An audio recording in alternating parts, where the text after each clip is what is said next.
By Tuesday, the Veterans Affairs Office of Inspector General had joined the investigation.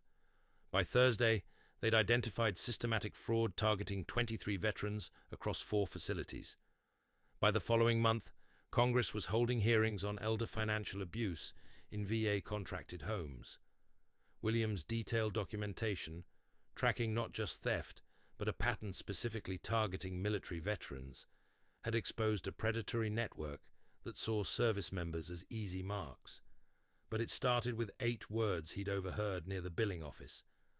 Veterans' benefits come in like clockwork, don't they?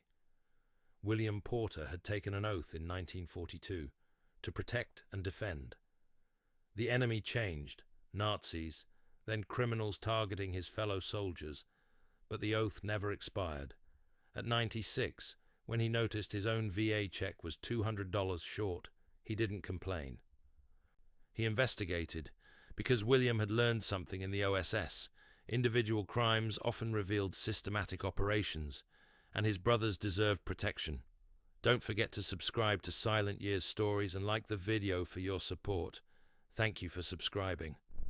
Room 217 at Oakridge Veterans Home had institutional beige walls and a window that overlooked the parking lot. William Porter had occupied it for 14 months, ever since his daughter decided he needed more support after his 3rd fall. The room came with a narrow bed, a dresser with a missing drawer pull, and a bathroom with grab bars that reminded him daily of what he'd lost. What the room didn't advertise was its strategic position. Corner unit, clear sight line to the nurse's station, direct view of the billing office across the hall during business hours. William hadn't chosen it for those reasons, the facility administrator had, but he'd noticed them within the first week. Old training died hard. He'd spent 1943 to 1945 as an operative for the Office of Strategic Services, the wartime predecessor to the CIA.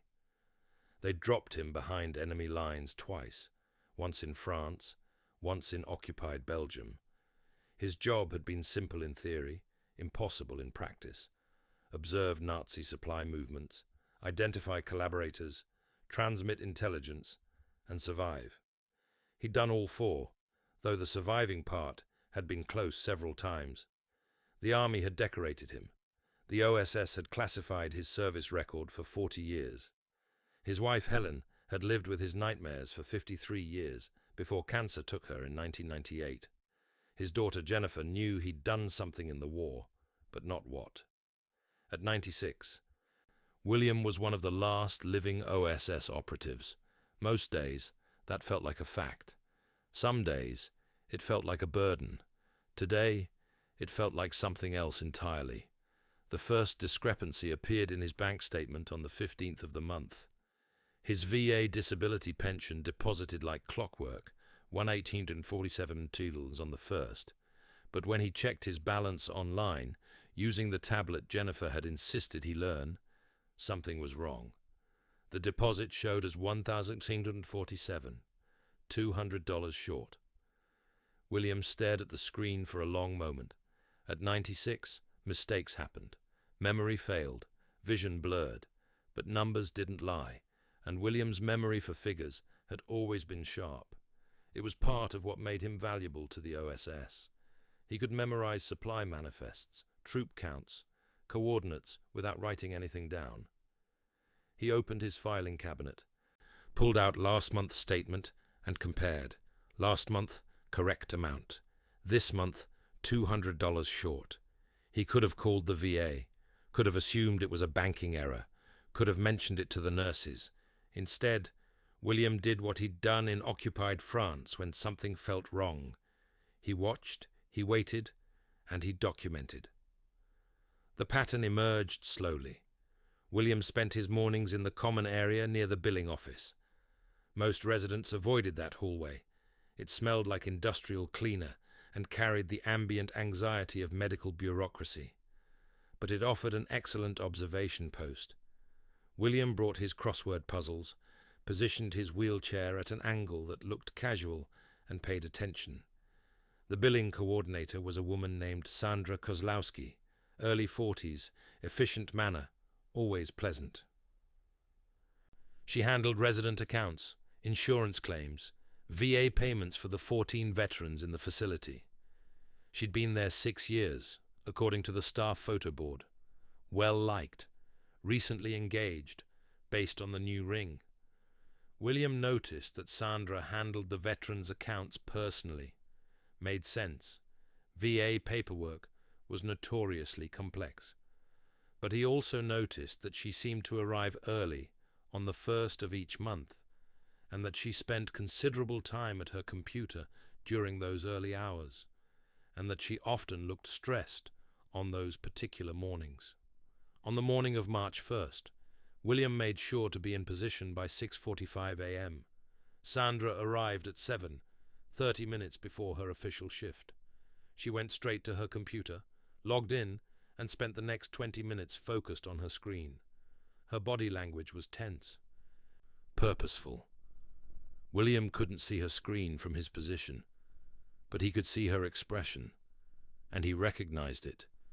It was the look of someone doing something they knew was wrong, but had convinced themselves was necessary. He'd seen it on collaborators' faces in France, on black market dealers in Belgium, on men who'd made a choice and were living with it. That afternoon, William called his bank, spoke to a representative, confirmed the deposit amount. Yes, sir, $1,647 on March 1st. No, sir, no error on our end. The deposit came from the Department of Veterans Affairs. If there's a discrepancy, you'll need to contact them. William thanked her and hung up. Then he opened a new document on his tablet. At the top he typed, Operation Oversight. Below that, he began documenting everything he knew. The triggering moment came 3 days later.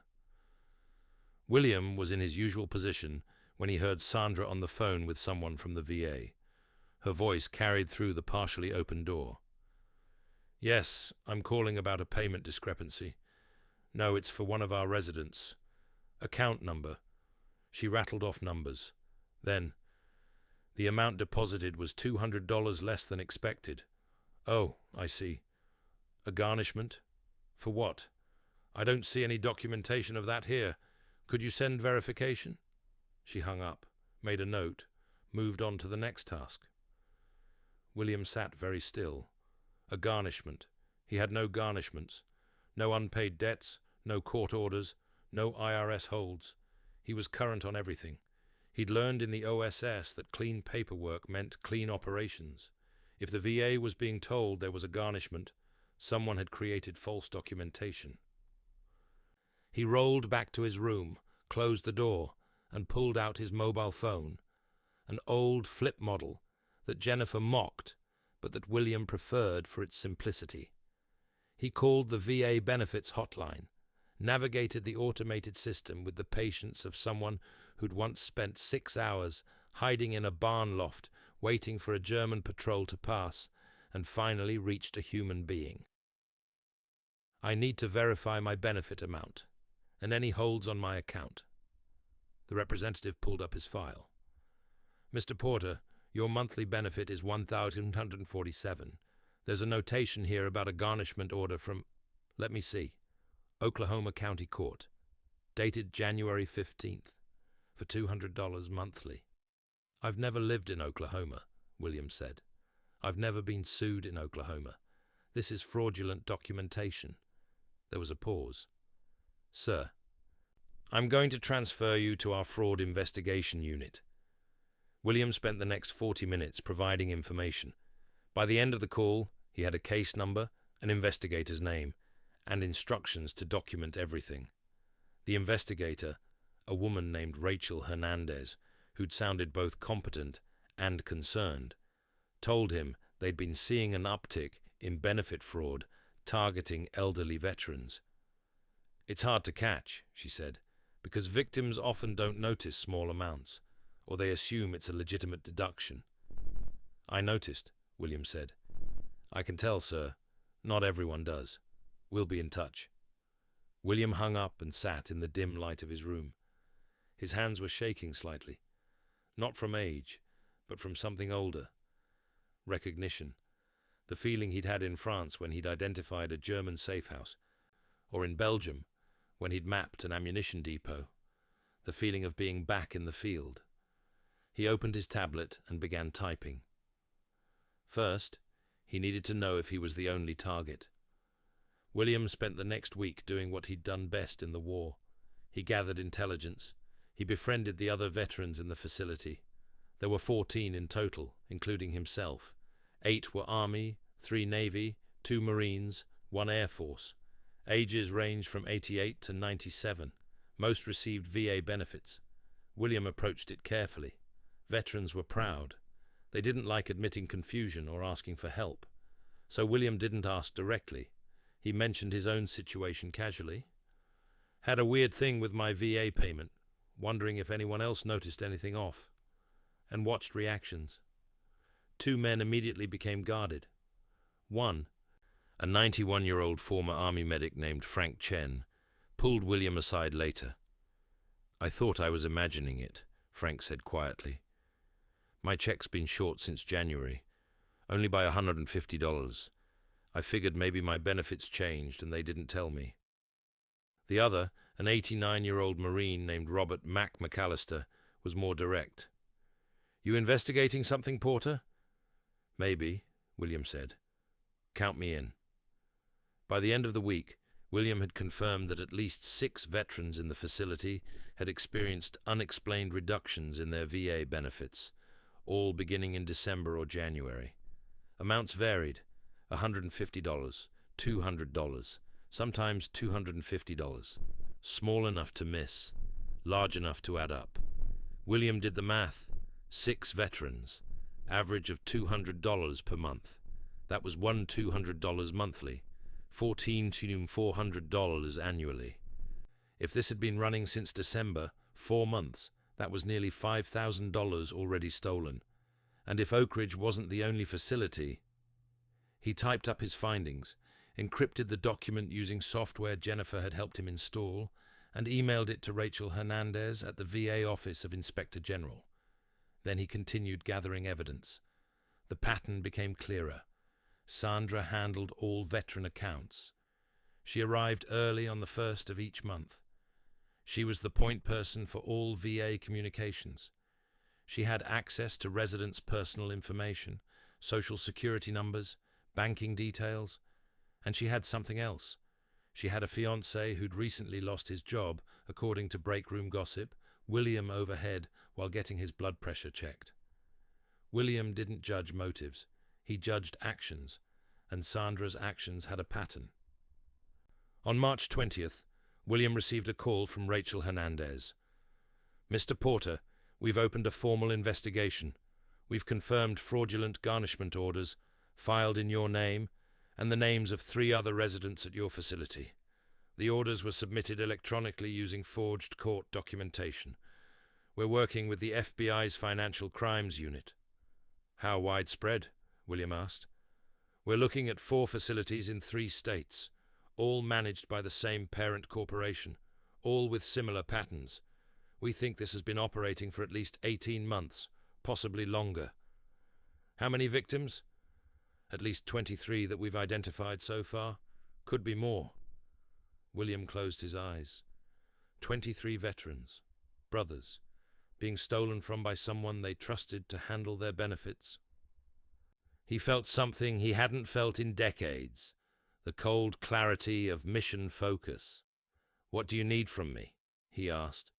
Over the next 2 weeks, William became the VA's inside source. He documented Sandra's schedule, her computer access times, her interactions with veteran residents.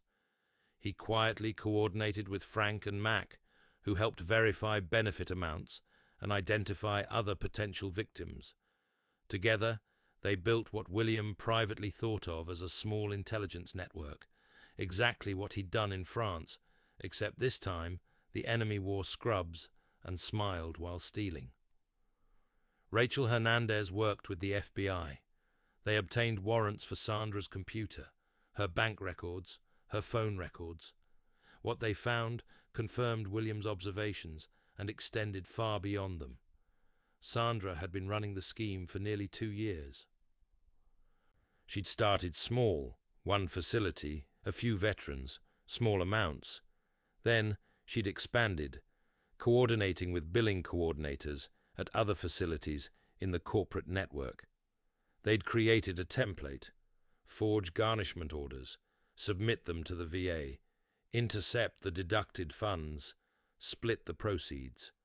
They'd stolen over $200,000 from elderly veterans who'd served their country and now depended on those benefits for medications, care, basic dignity.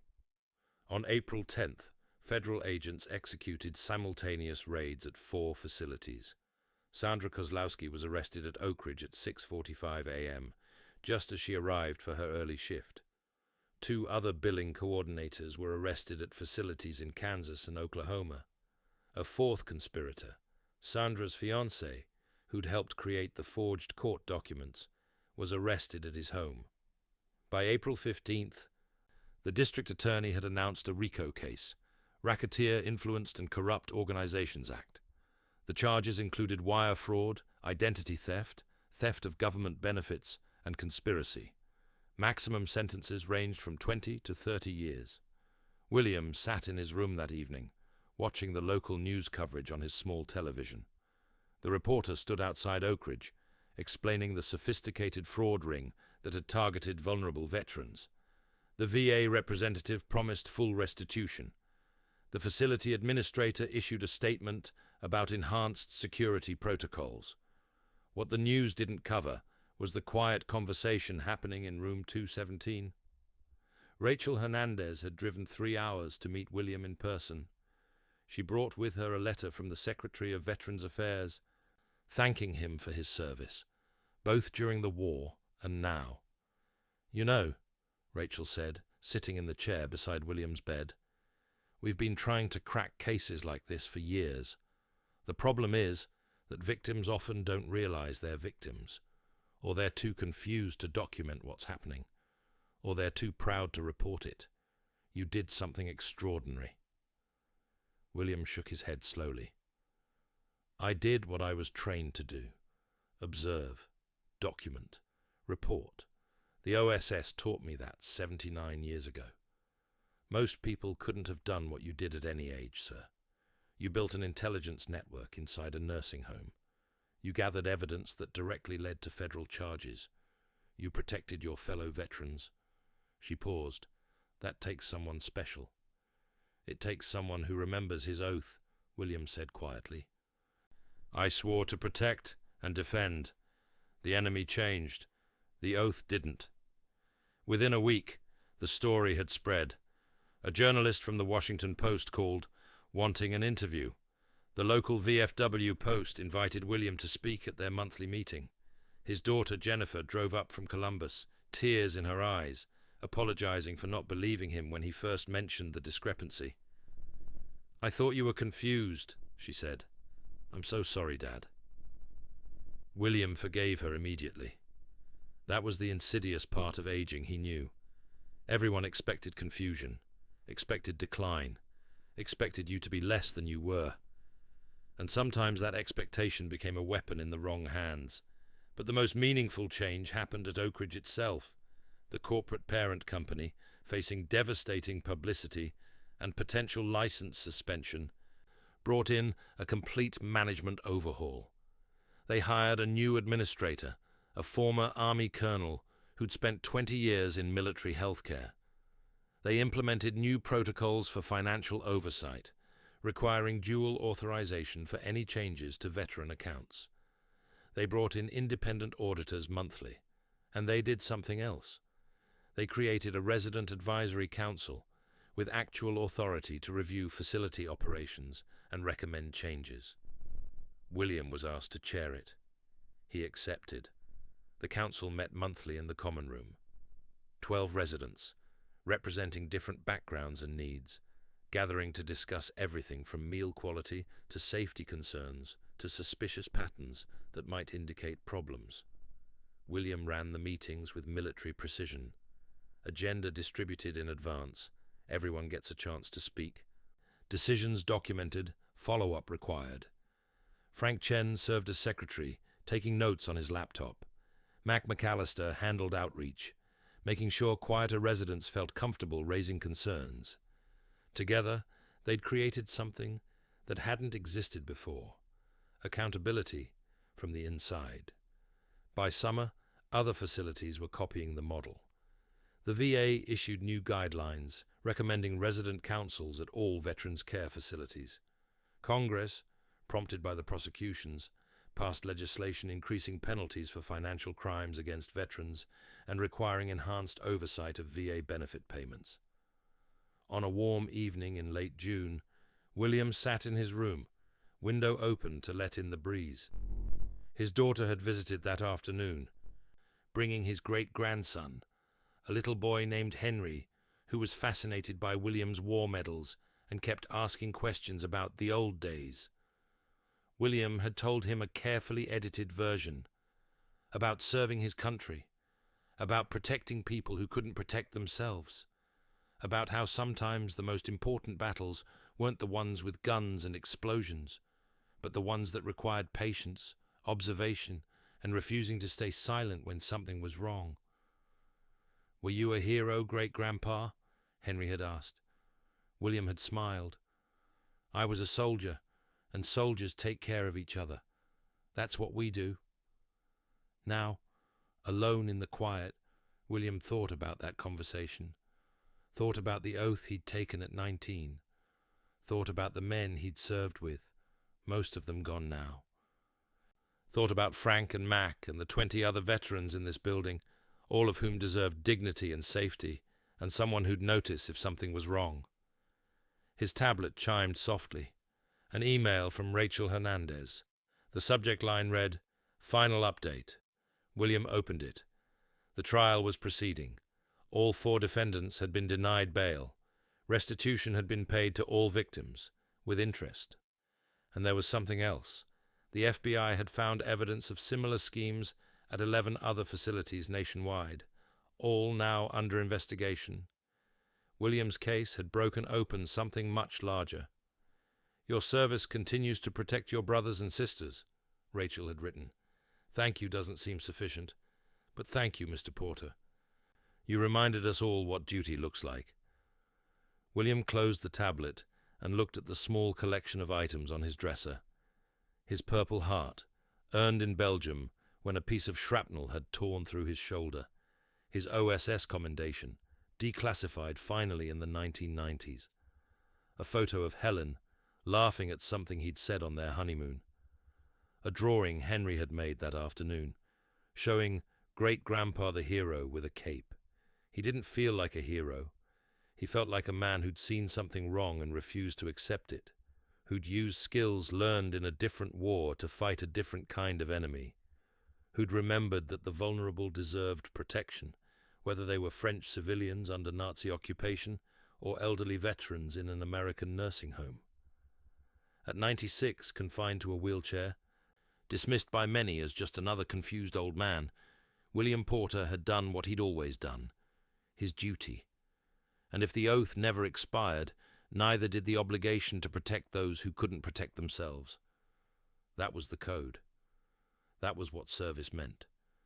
And that, William believed, was worth remembering.